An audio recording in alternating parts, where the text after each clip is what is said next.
Good morning. This is Grassroots Rising, and I'm Jimmy Skogard. Today we're going to talk about the compass of the Republic.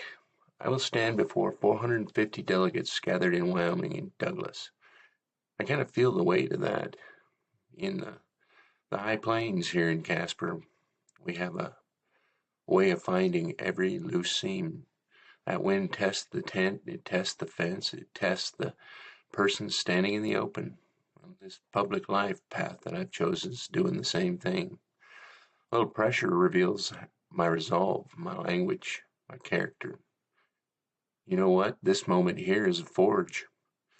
A forge is hot, a forge is uncomfortable, a forge reveals what the metal is made of. We enter it with humility, truth, and discipline. But a forge alone is not enough. Heat needs direction, strength needs a compass, and that compass begins with question. In the Gospel of Luke, a lawyer asked Jesus, "Who is my neighbor?" It sounds simple, but beneath it sits a deeper question. Where does my responsibility end? Jesus answers with the story of the Good Samaritan. A man is beaten, stripped, and left half for dead on the road. Two respected men pass by. Then the Samaritan, someone the crowd could easily dismiss as an outsider, stops. He sees the wounded man. He moves toward him. He binds his wound. He carries him to safety. He pays for his care. Then Jesus turns the question back. Which one became the neighbor? That is the key. The lawyer wanted a boundary. Jesus gave him a compass. The message is direct. Stop asking how narrowly responsibility can be defined. Start practicing mercy toward the person in front of you. That teaching is structural steel for a republic. A republic cannot survive on slogans alone. It survives through citizens who see one another clearly, who recognize the wounded person on the road, who understand that freedom and responsibility belong together. When we apply that lesson to public life, labels lose their power. The neighbor becomes known, the stranger becomes human, the person reduced to a category becomes someone with a name, a family, a story, a place in our shared future. I think of families in our own communities, like Sam on J Street. And once we know his story, it becomes natural to see the full human being standing in front of us. That is the path of the neighbor, and this is the compass our republic needs. We live in a time when politics trains us to ask the lawyer's question in new forms. Who counts? Who belongs?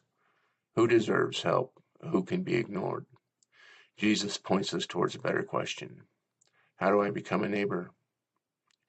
That question changes everything. It changes how we speak. It changes how we listen.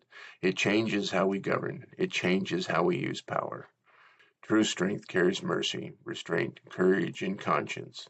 The teachings of Jesus Christ point toward that kind of power. History gives us examples of true force in people like Dietrich Bonhoeffer and Gandhi, people who stood firm when pressure demanded surrender. Their lesson is simple. Words must survive real life. A message must survive being heard across the kitchen table. A promise must survive being tested by a neighbor. A leader's story must remain the same in every room. That is integrity. Integrity is the compass of the Republic. I believe our aggregate will, the honest voice of the people gathered and listened to with care, can guide our representatives back to their proper role. Technology can help when it serves human dignity. It can turn scattered noise into a clear signal. It can help us listen better, organize better, and govern ourselves better. The fixed stars are still there: kindness, truth, accountability, compassion, and responsibility. They hold steady through the weather. We are caretakers of a legacy we inherited. We received agency from those who came before us, and now we protect it for our children and grandchildren. So today, as the wind rises and the forge grows hot, I choose the compass, the one Jesus placed in the lawyer's hand when he turned a boundary question into a mercy question.